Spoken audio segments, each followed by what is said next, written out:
Bonjour et bienvenue dans un nouvel épisode du podcast Un pas à la fois. Nous en sommes à la semaine 47 qui traitera du sujet Une foi ferme. Donc pour cela, j'ai pris comme verset de référence le livre aux Hébreux, chapitre 11, verset 1. C'est un verset qui est très connu et je t'encourage à le connaître par cœur. Ce verset nous dit « Or, la foi est une ferme assurance des choses qu'on espère, une démonstration de celles qu'on ne voit pas. » C'est une belle définition de la foi. La foi, c'est vraiment le fondement de ta relation avec Dieu. Dès que tu as donné ta vie au Seigneur Jésus-Christ, tu bases ta relation sur une personne que tu n'as pas encore vue. Et pourtant, cette relation est basée sur la croyance. Tu parles ta foi, tu agis selon ta foi. Ce sur quoi tu t'appuies, c'est la parole de Dieu. Nous savons que la parole de Dieu est une semence incorruptible. Cette parole dure depuis des milliers d'années. Et Dieu est un Dieu qui ne change pas. Les époques peuvent changer, les mœurs peuvent changer, mais sa parole ne change pas. Et c'est pour ça, et c'est ça qui fait que sa parole est vraiment une fondation pour ta vie. On dit que Jésus est le rocher de ta vie, ce sur quoi tu peux t'appuyer. Aussi bien que lorsque tu marches, quand tu marches, tu ne penses pas que le sol va s'effondrer à chaque fois que tu fais un pas.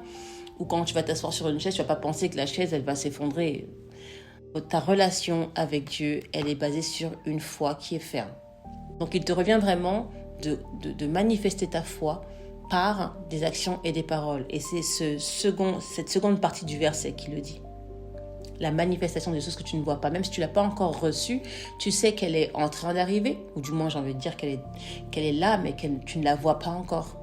Mais tu es déjà dans une posture de gratitude, dans une posture de reconnaissance, parce que la chose que tu as demandée est là, elle est en route. On dit que c'est une ferme assurance des choses que tu espères.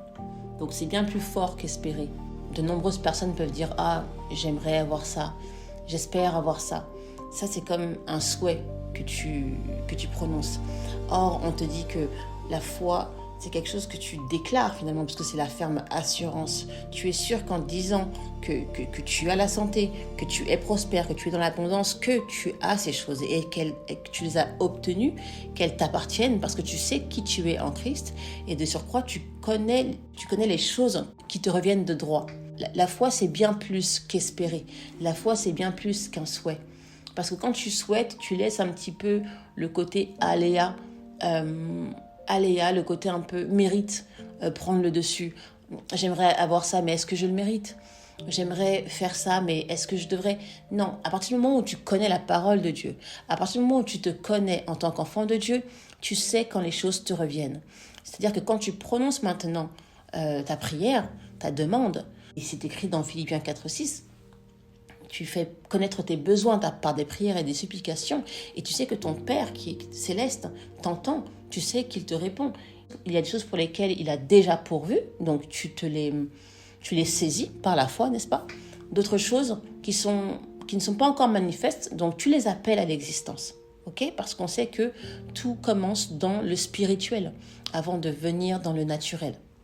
Il y a l'exemple de Pierre qui a marché sur l'eau, il a fait quelques pas et ensuite il a regardé aux circonstances. Et c'est là qu'il a commencé à s'enfoncer. C'est pour dire aussi que là où tu poses tes yeux, là où sera ta croyance. Parce que si tu poses tes yeux sur les circonstances, malheureusement, les circonstances changent. Mais tu dois poser tes yeux, ton regard sur Jésus qui ne change pas. Poser ton regard sur la parole qui ne change pas. Et tout laisser entre les mains de Dieu. Parce que j'en ai fait l'expérience. Quand tu es dans le contrôle, il ne peut pas agir. Tu ne peux pas tu peux pas toi conduire et le laisser conduire. C'est-à-dire que où tu es au volant, où il est au volant, mais vous ne pouvez pas y être tous les deux. Donc c'est vraiment un choix à faire. Décider de prier avec assurance et le laisser agir maintenant à sa manière. Il y a aussi un autre verset dans Hébreux qui nous dit que le livre aux Hébreux qui nous dit que la foi vient de ce qu'on entend et ce qu'on entend vient de la parole de Dieu. L'idée, c'est que ta foi se nourrit et il te revient de lire la parole, d'entretenir en fait cette foi. Pour moi, c'est comme un muscle. Hein. Tu vois, ne reste pas sur tes réserves, ne reste pas sur ce que tu as appris jadis, mais renouvelle-toi. Nourris-toi, nourris ta foi, nourris-toi de la parole. Vraiment, sois saturé d'elle pour que tu puisses parler, être aligné avec la parole de Dieu. Nourris-toi de louanges, de prêches, d'enseignements. Et c'est vrai que quand tu as une église, elle te permet vraiment d'être entouré, d'être exhorté par des frères et sœurs qui peuvent traverser les mêmes choses que toi. Et sois sûr, que la parole est incorruptible, qu'elle ne change pas. Et n'hésite pas à demander de l'aide quand tu sens que tu t'enfonces et que tes regards se détournent de Jésus. Sois entouré avec tes frères et sœurs qui peuvent aussi prier pour toi, te soutenir quand toi ça ne va pas. Sache que tu n'es pas seul. Ok, donc essaye de ne pas t'isoler, parce que Dieu a fait en sorte que l'on puisse vivre ensemble et qu'on puisse aussi vivre cette foi ensemble. Donc j'espère que ces mots t'auront encouragé. N'abandonne pas et teste ta foi, parle la foi, agis par la foi. C'est la foi qui fait vraiment tout le travail. Sois béni, à la semaine prochaine.